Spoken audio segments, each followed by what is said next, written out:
My name is Samantha. 4 weeks ago, my parents committed the ultimate betrayal. While my grandmother was dying in hospice, they quietly sold her antique Steinway piano. The specific inheritance she promised was mine, and used that entire $95,000 to buy my sister Brittany a brand new Mercedes.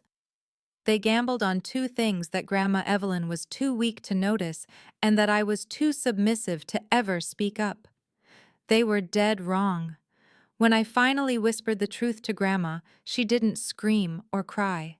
She simply reached for her phone, dialed one number, and uttered 7 words that would destroy my parents' entire life right in the middle of my mother's 60th birthday party. Before I reveal exactly how their greed backfired, please take a moment to hit the like button and subscribe if you believe in karma. And I'd really love to know, where in the world are you listening to this story from today? Let me know in the comments. Let me take you back to the day the clock started ticking. The rainy Tuesday afternoon, my grandmother Evelyn was admitted to hospice. The call came right after my last student left the studio. It was my father Thomas. No greeting, no softness, just a cold status update. Her heart is failing. They're moving her to palliative care. Meet us at the hospital. We need to discuss logistics. By the time I arrived, the family hierarchy was already on full display in the waiting room. My father stood with his arms crossed, looking at his watch like this was a delayed board meeting. My mother Linda was anxiously checking her makeup in a compact mirror. And my younger sister Brittany, the family's golden child, was slumped in a chair scrolling through Instagram, looking bored rather than heartbroken. "Good you're here," my father said, bypassing any question of "how are you?" "We need to assign responsibilities. Your mother and I have the business to run during this quarter. Brittany is in a delicate phase with Jason's family. They have the Hamptons Gala coming up, so she can't be emotionally drained." He turned to me, his eyes devoid of sympathy. "So, Samantha, you'll handle the daily hospice visits. Your schedule as a music teacher is flexible enough. You have the time." I wanted to scream. I wanted to tell him that I taught 30 students a week, that my time had value. But I just nodded. "Of course. I want to be with her anyway." "Excellent," he said, turning away. As I walked toward the elevators, I heard my mother whisper to Brittany, loud enough for me to hear, "Well, at least she's finally useful for something." I didn't turn back. I swallowed the lump in my throat and walked straight to room 304. Grandma Evelyn's room was the only place in the world where I felt seen. Even in the sterile hospital, she had insisted on fresh lavender on the bedside table. She was 76, frail, but her eyes still held that fierce, intelligent spark. We sat in silence for a while, holding hands. Then she squeezed my fingers, her grip weak but urgent. "Samantha," she whispered, "the Steinway." I knew exactly what she meant. Her 1920s Steinway piano. It was the heart of her home, the instrument I had learned to play on before my feet could even reach the pedals. "It's yours," she said firmly. "I told Thomas and Linda last month. I made it very clear. When I'm gone, that piano belongs to you. It's the only thing I have that matters, and you're the only one who respects it." "Grandma, you don't have to." "I do." She cut me off, a shadow crossing her face. "Promise me you'll take it. Promise me you won't let them turn it into cash." "I promise," I said, kissing her hand. I thought it was just the worry of a dying woman. I had no idea that the betrayal had already begun. 2 weeks later, the fragile peace I'd been fighting to maintain didn't just crack, it shattered completely. Grandma Evelyn had called me that morning, her voice weak but nostalgic. She wanted to see her old photo albums, specifically the ones from her conservatory days in Paris. Since I still had a key to her house, I drove over on a gloomy, rain-soaked Thursday afternoon. The moment I stepped into the foyer, something felt wrong. The house usually smelled of beeswax, old paper, and the lavender potpourri Grandma kept in crystal bowls. But today the air felt stale, disturbed. It was too quiet, a hollow kind of silence that pressed against my eardrums. I walked past the dining room, my footsteps echoing on the hardwood, and turned into the living room. I stopped dead, my breath hitched in my throat. The corner by the bay window, the sacred space where the 1920 Steinway Model B had stood for 40 years, was empty. It wasn't just missing, it felt like a violent amputation. There was nothing left but a rectangular ghost on the faded Persian rug, 4 deep crushed indentations where the heavy brass legs had rested for decades. Dust motes danced in the gray light where music used to fill the air. I walked over and touched the crushed wool of the carpet, my fingers trembling. The piano wasn't just an instrument. It was Grandma's soul. It was the vessel of every memory we shared, every lesson she taught me, every secret I whispered to her while sitting on that bench. Gone. Panic turned to a cold, hard rage. I didn't lock the door. I didn't check the mail. I got back in my car and drove to my parents' house, my knuckles white on the steering wheel, my vision blurring with tears I refused to shed. I didn't knock. I stormed through the front door, the adrenaline making me reckless. My father, Thomas, was standing in the hallway, casually nursing a tumbler of scotch. He looked up, annoyed by the intrusion, his eyebrows knitting together. "The piano?" I choked out, my voice cracking under the weight of my fury. "Where is it? What did you do with Grandma's piano?" He didn't flinch. He didn't look guilty. He simply took a slow sip of his drink, the ice clinking against the glass, a sound that made me want to scream. "Sold it," he said flatly. "A dealer in New York. He wired the funds this morning. We got 95,000 for it. Honestly, it was an excellent price for an instrument that age." I felt like I'd been punched in the gut. The room spun. You sold it. She told you it was mine. She specifically told you she is still alive, Dad." "She's in hospice, Samantha," he replied, his tone dismissive, as if he were explaining basic economics to a slow child. "Let's be realistic. She's never coming home. She doesn't need a piano, and neither do you. What exactly would you do with a 9-foot concert grand in your tiny apartment? It's a liability. I turned it into an asset." "An asset," I repeated, horrified. Before I could unleash the scream building in my chest, the front door swung open behind me. A gust of wet wind blew in, followed by Brittany. She breezed past me, smelling of expensive perfume and rain, twirling a set of shiny new car keys on her finger. She was glowing, completely oblivious to the tension that was suffocating the room. "Oh my God! Dad, did you see it in the driveway?" she squealed, her voice high and piercing. "The silver Mercedes! It is absolutely perfect! Jason's mom drives the exact same model, just in white. Now I finally look like I belong in their world." She hugged him, beaming. "Thank you, thank you, thank you." I looked from the gleaming keys in her hand to my father's smug face, and the realization hit me like a wave of nausea. The math was sickeningly simple. "You used Grandma's legacy," I whispered, my voice trembling with disgust. "You sold her most precious possession to buy Brittany a car." "Brittany needs to secure her future with Jason," my mother Linda said, stepping out of the kitchen. She wiped her hands on a dish towel, her face hard and unyielding. "The Harrisons are very particular about appearances, Samantha. You wouldn't understand, but this is an investment. If she drives an old Honda, she doesn't fit the image. We did what was necessary for the family." "For the family," I shouted. "Does Grandma know you invested her piano in a car?" The room went deadly quiet. The joy vanished from Brittany's face, replaced by a flicker of uncertainty. "No," Linda said, stepping closer to me. Her eyes narrowed into slits. "And she isn't going to know." She lowered her voice to a lethal, hissing whisper. "She is fragile, Samantha. Her heart is failing. If you go running to the hospice with this drama, if you upset her and cause her stress, her heart could stop. And if she dies because you couldn't keep your mouth shut, that death will be on your hands." I stared at her, horrified. "You're asking me to lie to a dying woman." "I'm telling you to protect her," Linda said, her voice cold as steel. "Don't you dare ruin this for your sister. Do you hear me?" I spent that entire night trapped in a waking nightmare, staring at the cracks in my ceiling as the digital clock on my nightstand ticked away the seconds. My mother's threat replayed in my mind like a twisted, toxic lullaby on an endless loop. "That death will be on your hands." It was a masterclass in psychological warfare. She knew exactly where to strike my deep, desperate love for Grandma Evelyn. For hours, I lay there paralyzed, convinced that my silence was the only thing keeping Grandma's heart beating. I told myself I was being noble. I told myself I was keeping the peace. But by 3 a.m., the suffocating fog of fear began to lift, replaced by a cold, clarifying anger.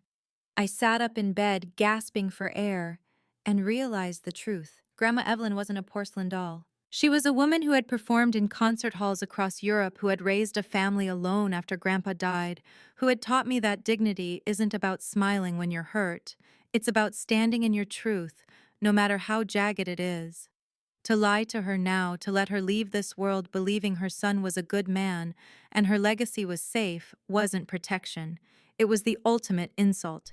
It was treating her like a fool. If I stayed silent, I wasn't saving her. I was becoming an accomplice to the theft.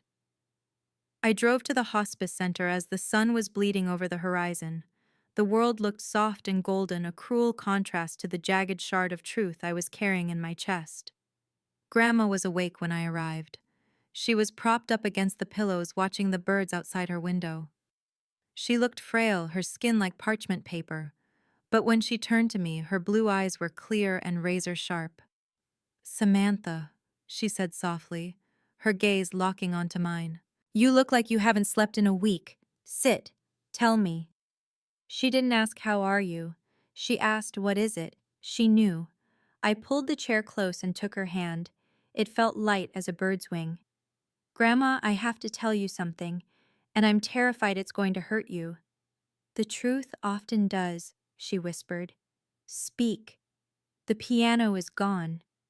I said the words tasting like ash in my mouth. "Dad sold it yesterday. They used the money, all 95,000 of it, to buy Brittany a Mercedes so she could impress Jason's family." I squeezed my eyes shut, bracing myself. I expected the monitor to beep faster. I expected a gasp, a cry, a collapse. Instead, the room remained silent. Slowly, I opened my eyes. Grandma Evelyn wasn't crying. She was staring at the ceiling and she let out a long, heavy sigh, not a sound of shock, but of deep, exhausting resignation. "I knew it," she whispered.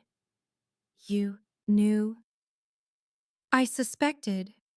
She corrected her voice suddenly, losing its tremor and gaining a terrifying steeliness. "I have watched Thomas become this man for 40 years. I hoped Samantha. A mother always hopes her child will do the right thing. But I am not blind. I prepared for the possibility that his greed would outweigh his love."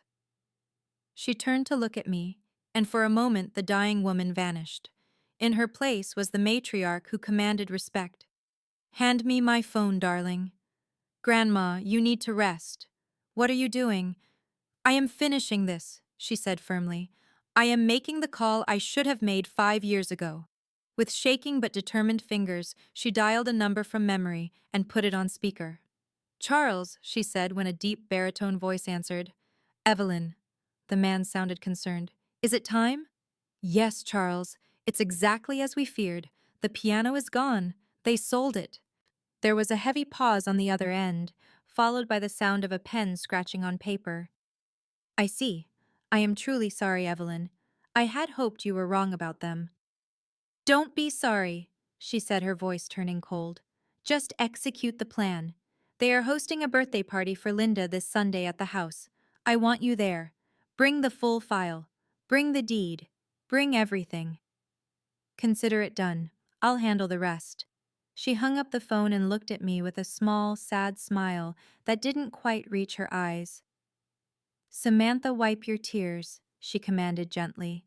"You have done the right thing, but you need to be ready.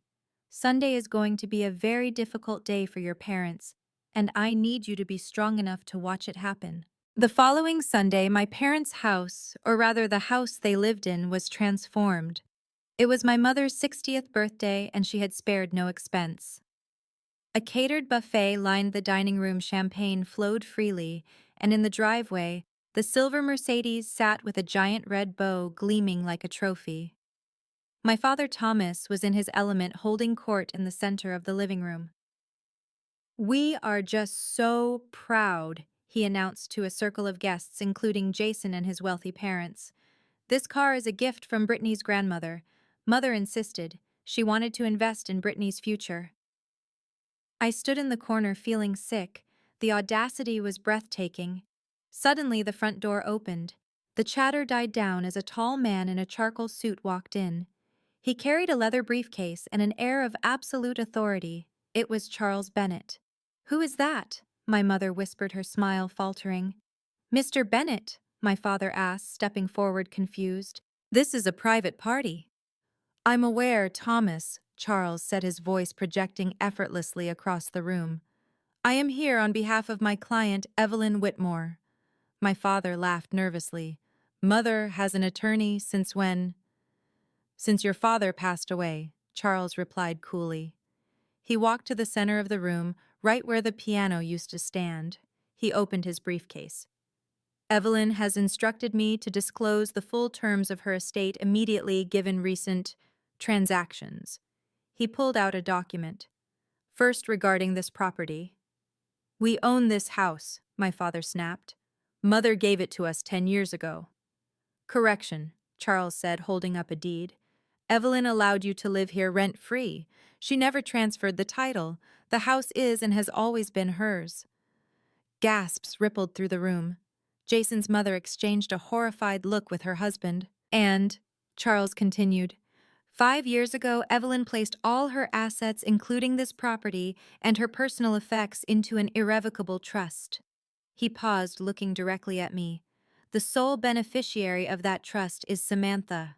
My mother dropped her champagne glass. It shattered, but no one moved.